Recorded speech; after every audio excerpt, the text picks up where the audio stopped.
Malinaw sa atin ang tumambad na realidad tungkol sa ating mga kabataan ngayon. Ang kakulangan sa kaalaman at sa kakayahan, lalo na sa matematika, sa agham, sa pagbabasa at sa wastong pag-unawa.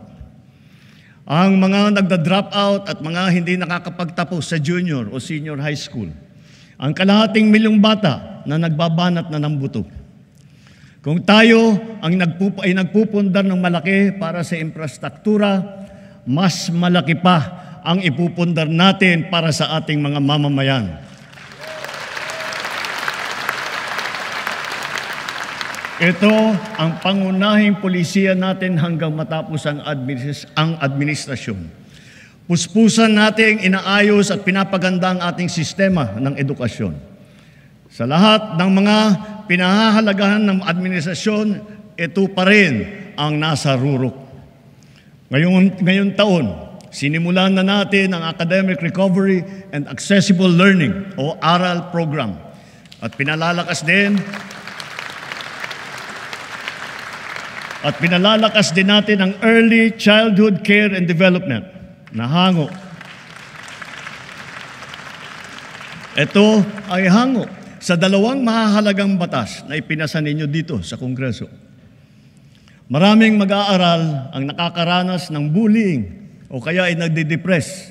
Binabantayan din natin ang mental health ng ating kabataan.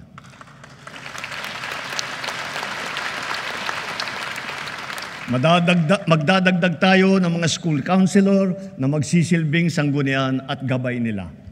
Naglaan tayo ng 1 bilyon para makapagtayo ng mahigit 300 barangay child development center at bulilit center sa buong bansa. At ang pinaka-priority ay yung mga nangangailangan na puok na malalayo. At pauna lamang yan, unti-unti nating tutugunan ang matinding kakulangan sa daycare center na nabinbin mula pa noong 1990. Sa nakaraang 3 taon, halos 22,000 silid-aralan ang nabuksan na. Hihigitan pa natin ito dahil talagang nakakaawa ang ating mga mag-aaral.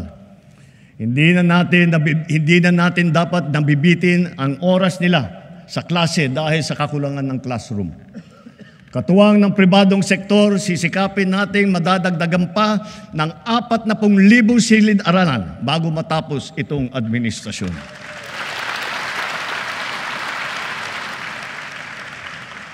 Maglalaan tayo ng sapat na pondo para rito.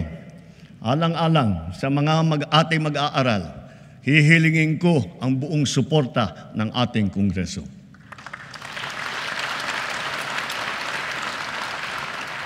Naging matagumpay ang isinagawang tutoring at remedial program para sa mga mag-aaral nitong nakalipas na taon at nitong summer break.